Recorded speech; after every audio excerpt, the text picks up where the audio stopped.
500 weeks, I feel the charge with my pain. 500 mil and I fall back in the six. Finally give you niggas the space you need to exist.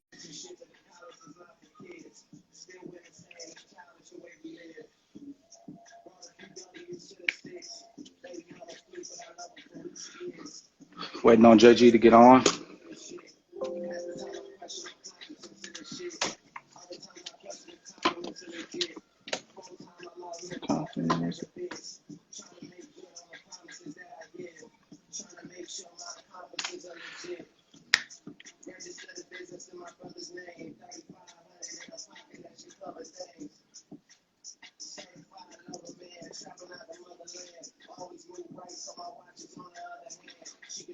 This episode of Marketing Mondays is going to be with Janet from Carrie J Hair Care. Just waiting on her to get on real quick.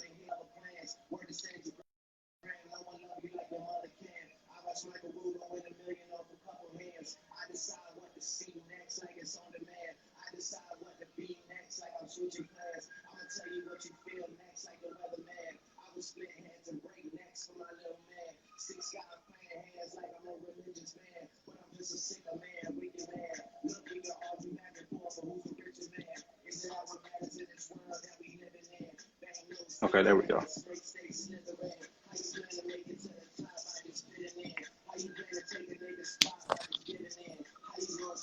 JG. I'm here. What's up? I was struggling a little bit. Yeah, I was trying to figure out what was going on. But thank you again for joining me. Can you hear me okay? Yep, I can hear you. Can you hear me? Yep, everything's good. Everything's good. So, everybody, thank you for joining us for another episode of Marketing Mondays. Again, this platform was created for entrepreneurs to be able to promote their brand and for me to be able to talk business and discuss some of the challenges and things that go on as an entrepreneur. Hopefully that helps anybody who's trying to become an entrepreneur, as well as anybody who is interested in some of the products or the services of the people that I'll be bringing on. So tonight we have Janet from Carrie J Hair Care. So Janet, just tell us a little bit about yourself. Tell us a little bit about Carrie J. We go from there. Okay. I'm Janet. I am the founder and owner of Carrie J Hair Care. I launched Carrie J in 2018, so we're going into year 3 of being officially launched. I came up with the idea in about 2014, so it was just an idea for a little while, and I worked on it for about 3 years. Carrie J is named after my grandmother. I always make sure I tell people that because it's more than just a name. My grandmother passed away in 2015, but I base like my entire brand, my platform is just dedicated to her. You know, everything that she stood for is what I strive to do with my brand. So that's pretty much a little background. I used to be a natural hair care blogger. Okay. I was really, I was intrigued by like what was being put into products, and a lot of it didn't work on my 10-year-old's hair. Well, she was about 4 then. Her hair is really, really kinky, and I was struggling to find products that work for her hair. So I'm like, these ingredients are not working. Right. I just started, formulating my own products and sampling, and it was a hit. Like her hair loved it. And my mom, she loved it. And my other family and friends were like, you need to launch these products. And I'm still like, no, I just do this as a hobby. So long story short, I ended up doing my research, and I ended up making it.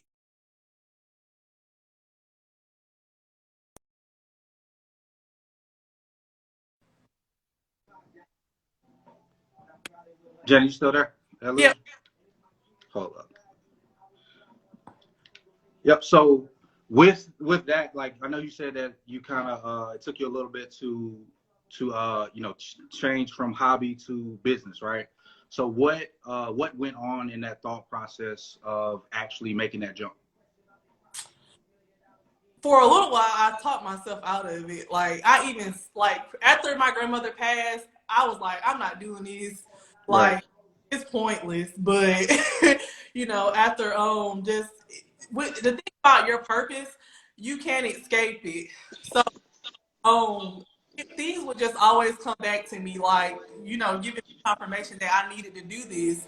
So that's pretty much, I talked myself out of it, and I just took time to plan.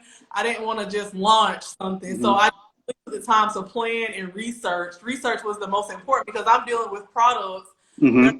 to people's hair. So I Yep. want to that I'm not putting anything, toxic and stuff like that into the Right. product. So tell me a little bit about the products. Is it are you doing natural? I know you hand make everything. So is it natural products? Yes, all the ingredients are natural. I don't even use fragrance in my products. Okay. My motivation behind that was my little girl, my youngest, she has eczema. So I Okay. know people their skin is super sensitive to fragrance. So I don't even have fragrance in it. I use essential oils, and then people sometimes they'll request and they'll ask for nothing in it, and I can do that too. Okay. Okay. Yeah, and then with that, I know that's with mothers, so that's a big thing, and that's they have to deal with juggle all these different things. So you being not only a woman entrepreneur but a mom entrepreneur, how do you balance that? I have 4 kids. I just want to say that it's not easy. I'm a single mom, but I really lean on my support system. I'm blessed to have family and friends that are willing to help me out. So I just really, really, I've learned to not be afraid to ask for help. Okay. Yeah, that's really big, especially with being an entrepreneur. How do you juggle the fact that you are, kind of you start, especially starting off, you're a one man shop. So with that, like, what are some of the things that help you be able to balance all that? Just finding ways to, manage my time. Like I started planning on days where I did different stuff. Like on Monday, I'm gonna replenish, products. I'm gonna make products on Mondays and Wednesdays and Fridays. On Tuesdays, I'm gonna take inventory. Hmm. Um, on Tuesdays, I reorder everything that I need to reorder. And, sometimes I'm not gonna lie, I miss. I might miss or whatever, but it's all a part of it. It's still a learning phase. But managing your time is the most important thing. Just not packing everything into one day. Yeah. And so what I heard from that is two things, right? So scheduling and then systems, right? So if you have your scheduling on par and you have your systems in place, then that allows you to be able to do what you do because like I said, it's a job in itself to be able to be a parent, right? And Right. then as an entrepreneur, you have to be able to have those systems in place that allows you to be able to do what you do and still be able to take care of everything at home. So with that, I want to talk about just the mindset behind it, right? So the stress load. How do you manage the stress of being an entrepreneur? And you, like you said, you're in your third year, so that means that you've hit many walls, and you're still going. Why? I was just looking, but I like in the first year, even like up until the beginning of this year, because like when the pandemic hit, believe it or not, like I was booming. People were sitting at home and they was just ordering stuff. So Right. I'm like, okay. So again, just not overwhelming yourself. I know I need to get these orders out, but I also Hmm. want to give myself grace. So I have a 7 to 10 day processing time, and I do that because all of my products are handmade. Now, majority of the time, I do get my orders out before then, Hmm. but I let my customers know up front that it's going to be 7 to 10 days. So, they're not emailing me, asking me, Hmm. like, where's my order? They already know because it's in my shipping policy. Gotcha, gotcha. And so, and what that tells me is communication, right? So communication is key when it comes to business and when it comes to just from a marketing perspective as well. You have to communicate what new products you have. You have to communicate what that process is like for the consumer from that customer journey map, right? So seeing, from getting that customer from the acquisition of the customer to when you actually they order the product to when they receive the product. So tell me a little bit more about how you manage that customer journey to make sure that you're getting repeat customers. Just being transparent, being transparent with my customers. I communicate through email. If something comes up, like if it's gone past the 10 days, I'm emailing them and I'm telling them like, hey, look, it's a pandemic. I have not even received my bottles for my shampoo. Like I haven't received them. So I can't send you your shampoo until I get the bottles. Right. I can give you a refund, or if you want to wait for your product, that's fine. All right. Okay. So what would you say is some of the biggest challenges that you have had since becoming an entrepreneur? Staying stocked with inventory. That Okay. is this hurdle, and that's something that bothers me because I'm building my business from the ground up. I didn't have any loans. I didn't have a rich husband to help me. I don't have that second income. I was working full time and I got furloughed, so I don't have my job. To kind of fall back on to use that to fund my business. So that's been the biggest hurdle, and also just I guess managing. I'm still learning, to manage my time because Right. I'm a one man show. So what, bringing that up, what would be if you could, wave a magic wand and be able to change something in your business, what would that be? More people. Hmm. I think if I had people that I could trust around me to Hmm. certain areas, I can focus on marketing. Like I can really, really focus on marketing, and that alone can help me be able to, increase my inventory. So, Right. Right. Yep. And that comes down to what we kind of talked about before offline is just being able to outsource and knowing what you need to be able to outsource, because you can in business you can be able to do the things that you're good at, and and the things that you like to do, right? So being able to take on different projects, and because one of the lifelines of your business is just making sure that inventory and being able to make sure that is managed, and make sure that right, process is being done properly, and making sure that when you're making those products, they're getting the A1 product that they deserve, and right, making sure that it gets out on time. That's a part of the customer service, and I would think that's a big part of the success of your business.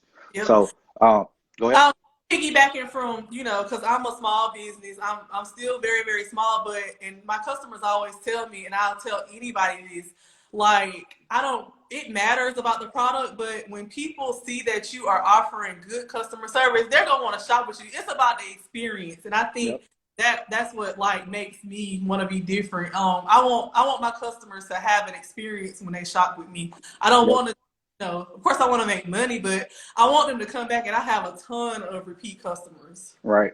And that's the biggest thing with having a sustainable business, right? So if you're able to have repeat customers, they're only going to stay when you are having a good customer experience. Right. So one thing to always think about is, especially in the Black community, we get this stigma of, oh well, something goes wrong, I'm not going to shop with you again. You always hear people talk about that. So I know that's something that you definitely have to overcome, and making sure that you're on top of that customer service piece is really big for that.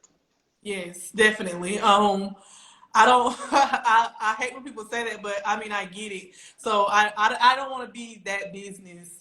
Right. Right.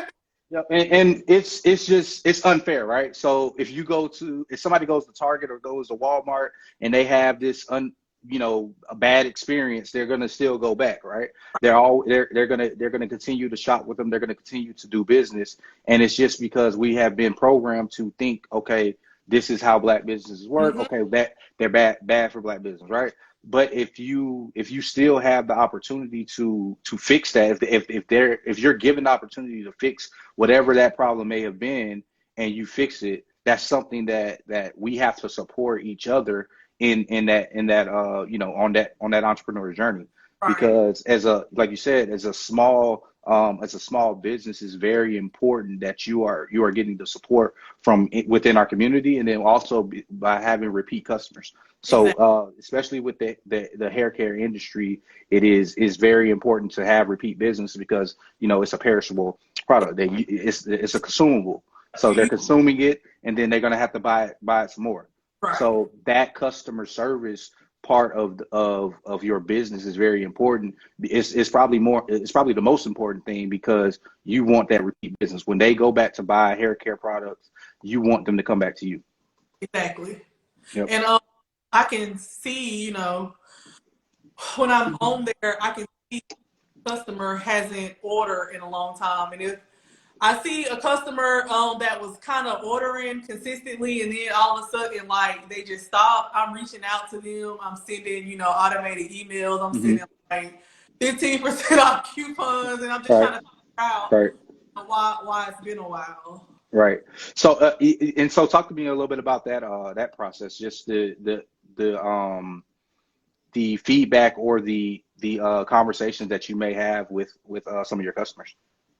A lot of times, my customers, they'll automatically like leave reviews. You know, Mm-hmm. if I post the twisting butter, you know, they'll say like this it makes my hair soft, or like it's really been growing my hair, and I use those. I don't care if it's a comment in the comment section. I use those comments and those reviews to kind of, you know, reach my new customers or whatever. But Mm-hmm. I communicate through email. Like, everything is through like email marketing. And Shopify too. The platform I use is Shopify. They Mm-hmm. have automated messages that you can send out. You can just, you know, choose which messages you want to send to customers. So if I'm struggling to, you know, get a couple of sales, I'm like sending out, there's a 15% off coupon waiting for me. So email marketing is a really big thing for me. Good. So what's some of the, I know email marketing is big. What about going into 2021? What's some of the big marketing strategies that you're going to be using? And I know we're still in the middle of a pandemic, but I'm praying I can get out more, like face to face. I'm planning I can get outside of Dothan more and do more pop-up shops and business expos. That's Mm-hmm. like my top priority. Okay. Is the goal, because I know a lot of it is online right now, so you're doing a lot of e-commerce, Yes. which is great during the pandemic. But is your goal to get into stores, or how does the brick and mortar aspect, has it, you know, pushed you more towards online, or are you still trying to, you know, get into stores? I am in one store in Conyers, Georgia. I'm in 80 Beauty and Hair in Conyers. And then I am also, a young lady has an online hair care, an online beauty supply store, and I'm on there. Now, I will say it is a challenge because they're wholesale orders, and they might want, you know, 50 or 60 products. And that's a lot for me to make for one Mm-hmm. order, because Right. usually everybody's ordering 3, 4, 5 items. So Right. to have to send out 60 products, you know, in one order, it's a challenge. So I am laying back from trying to get in stores, and I'm just focusing on online right now. Gotcha. So is the thought process behind that to grow the business even more, and then when you're able to produce and fulfill those types of orders, then you'll be in a better position to do that? Because I don't want, again, I told you the inventory thing. So if she calls me and, you know, she tells me, hey, I need some deep conditioners, and I'm sold out, that's like, I don't like that. So Right. I'm laying back kind of from getting into stores until I can grow more. Gotcha. And that just comes down to being able to mass produce and be Exactly. able to have a, you know, staff to be able to help produce that. Okay, Yeah. that makes perfect sense. So let's get back into the story of Janet, right? So, what is probably your biggest advice to a young female entrepreneur? Make sure you're passionate. Mm-hmm. Sure that it's something that you really want to do, and don't stop pursuing. Like, the reason why I say make sure you're passionate, because it's going to be a lot of, you know, things thrown your way on your journey, and you can't be ready to give up. When you're passionate about your purpose, it's like no giving up. It's like, it's not about you. You know that you're not doing it for you. You're doing it for other people. So that's Right. why I'm passionate about your purpose. Gotcha. Just don't give up. Like, I know that sounds so cliche, but don't give up, because Right. it's so worth it. Like just being able to do what you love, and being able to hear people say that, my hair oil is changing their life or it's growing their hair. It's so worth all the late nights and tears and everything like that. So tell me about some of those tears. So tell me about some of the worst times in your entrepreneurship journey. My products myself again. So I use a mixer to make majority of my products. Mm-hmm. My mixer decides that it wants to completely stop. I ended up having to hand mix products for a while until I got another mixer. So one thing that it was like so stressful. Like I remember just crying, like, oh, my mixer just really stopped on me. Gotcha. So that was one of the things. Delayed shipments, they stress me out a little bit too, because I don't like having to send those emails, like Right. I don't like that. So, and I know in the pandemic it's been worse. Like everybody's getting stuff late. So, but the good thing about my customers, they are so understanding. Mm-hmm. I have not, it'll be 3 years next year. I have not had one negative encounter. Thousands of orders. I haven't had one negative encounter with any of my customers. So that's Good. Yeah, that's a blessing in itself. So tell me a little bit about the pandemic, because I know that's on everybody's mind.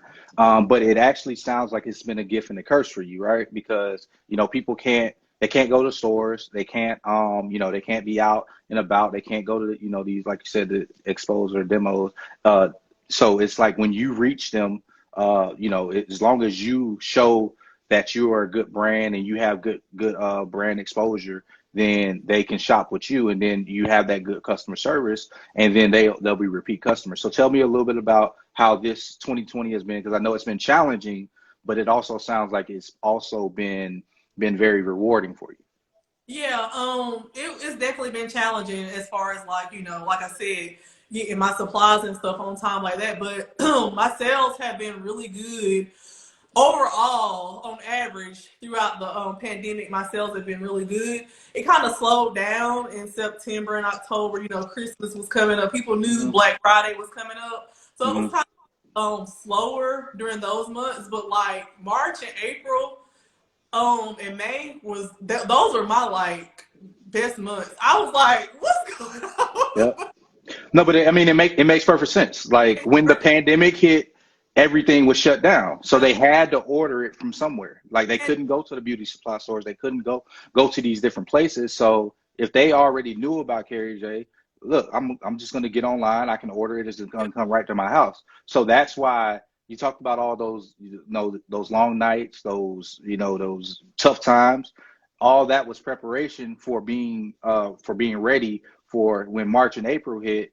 You were already, you had already established yourself. You had already established a brand. So that's very important for people to understand, that even when it doesn't seem like that, everything's going perfectly or everything's going well, you're still establishing a foundation. You're establishing yourself, and it's going to pay off in the long run.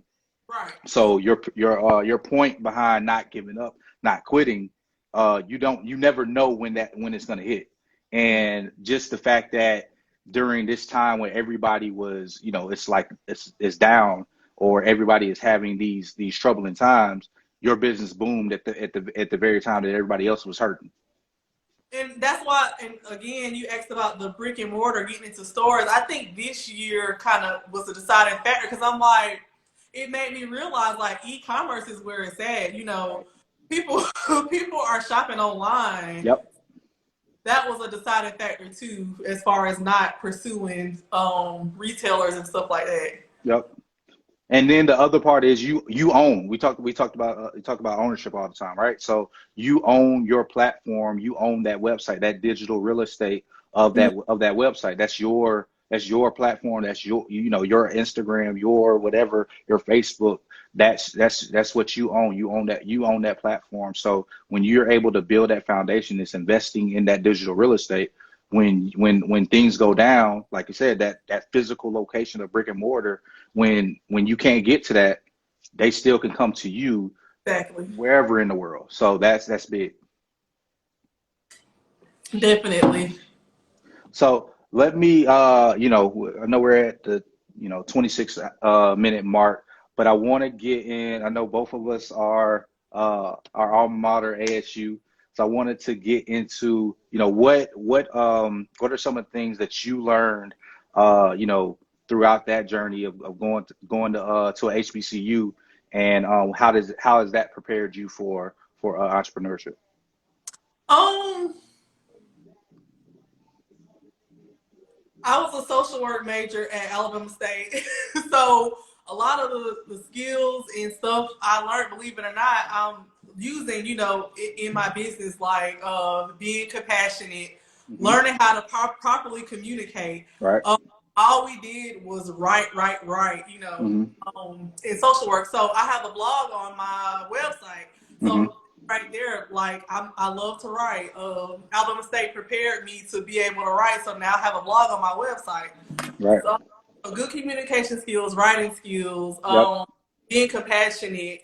Those were I would say the biggest three things that something that I learned there that I'm able to use in my business now. Yep. I think that's very important, and that's one of the reasons I asked the question is because a lot of people aren't going to, people that went to school, they don't always use what they actual major was, right?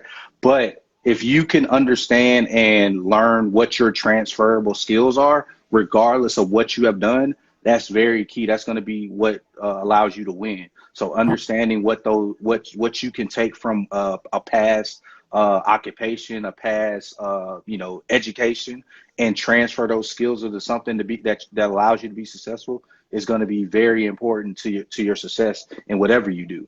Just Exactly. taking even when you're in a job that you don't like, you should always be learning, like whatever job that may be.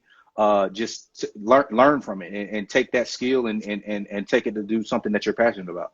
And that's so crazy because when I was a store manager, I all that stuff, and one of my mentors used to always say, use that stuff that you're learning as a store manager and put it to your business. She was like, if you can own a store, you can own your own business. So all the item per transaction, the average sale, all that makes sense now. Yep. I when I was a store manager, and I'm able to understand it when I look at my reports and stuff for Yep. my. Yep. And that's key because a lot of times we are in these positions and we're running the businesses of these big corporations, right? So we're tasked with making them money and making sure that everything that they are doing is creating and generating revenue. But what we have to do is make sure that we're understanding how we take that that revenue generating skill and Right. then use it for ourselves. So we taking that and retaining it and using it for ourselves and seeing the bigger picture. Because a lot of times that we're in these jobs and we're learning skills, but we're not actually retaining those skills and understanding that, okay, well, I don't like this job. I really don't. I really hate it. But this skill that's being taught, I'm being paid to learn it, right? Mm-hmm. So I'm being paid to learn this skill. Now I can go take this and go do something that's going to generate me revenue. So I think that's Exactly. big. That's good advice too, because I think people who don't like their jobs, they're just like, I don't like it, so I'm just here, not even thinking about Yep. what they can apply to the next phase of their life. Yep. Yep. I think the last thing that I want to kind of talk to you about is, we talked about a little bit about being a mother, right? So, is there anything about your product that you would, as far as, any mothers that are on or any mothers that will see this about how that would help their child with, their hair care? Yes. One of the things I wanted to do was just I always put, if you follow me on Instagram, I always put, I want to make your hair journey easier. So the products are formulated to save time. Like, Hmm. use a twist and butter, and if you do a twist out, it's gonna last 4 or 5 days. Your hair is Hmm. gonna stay soft for a couple of days. You don't have to keep refreshing it. So that's my whole like mission behind the products. Just Okay. saying, I know how it is to have to do hair, Right. and so having a hairstyle to last more than a Right. day, like a huge hit. No, that's definitely that's well, I know. I have three girls, so definitely that's a trying and a struggle struggle for all moms or parents in general that have to keep their their child's hair up for a certain amount of time, because I'm always asking my wife is like okay, well, if we get this done, then how long is this gonna last, right? So we have somewhere to go, so I'm always my mind is always going ahead, right? So I'm always thinking, okay, well, if they get this done to their hair, like when she goes, or she might be going out for business or something like that, well, how many days is this gonna last? Like a couple weeks ago, she was gone for about a week and a half, and I was like, okay, if you do this to their hair, am I gonna have to, retwist it or redo it? So definitely, that's definitely important, and that's that's a good thing for the brand, because some people are just selling products but not actually thinking about how that impacts the end consumer. So Exactly. that's big. What else would you say differentiates Carrie J hair care from the rest of the different hair care products out there? Um, our mission statement is to empower, educate, and enthuse. So I want to empower, like, because I have beard products too. So I'm Hmm. empowering everybody to like just be the best version of yourselves. Like everybody has different hair types, so just Right. embrace what you were given. You don't have to want a different texture hair. The products are gonna help you. So Right. that's enthuse and empower and enthusing. I want the product. I want you to feel like excited after you use the products. Like I want you to have confidence. And then educating just on the products. Like I educate on ingredients. I know what every ingredient is. I don't launch anything without doing research and without sampling. So I want you to know what you're putting on your hair too. So that's what the mission is. Right. And to the fellas, I definitely use the beard combo. So we have the beard balm and the beard oil. I actually have it on right now. It definitely smells good as well. So that is, I've tried different like beard oils and stuff like that. And one thing about Janet's product is that it definitely it smells good. So some of the other beard oil out there doesn't have a really good smell to it. So I definitely recommend it for all my fellas out there. But so we're gonna wrap it up. Do you have anything else that you want to say to the people, Janet? No, thank you for inviting me. Like all exposure, any exposure is good exposure. So I didn't used to like talking. I would be like, But becoming an entrepreneur has pushed me way out of my comfort zone. 2 years ago, I would have told you no. No, I definitely. That's why I told you to bring some wine, so we get Right. get you get you in. I know you get you in your comfort zone, so you can have the conversation, because like you said, exposure is definitely great for the business. I want to definitely make sure that we are exposing our black brands and our entrepreneurs, especially our women entrepreneurs, because you all are dope. So I want to make sure that we're giving platform to have these conversations, and make sure that we're able to promote the brands to other people that may not have seen your brand. So we talked about a lot of a lot of paid types of promotion, but just getting on and having a conversation about business and about different brands is definitely important to pushing the culture forward. So Right. I think that's good. Well, thank you again. I'll talk to you later. I appreciate you coming on. Thank you. Thanks, y'all.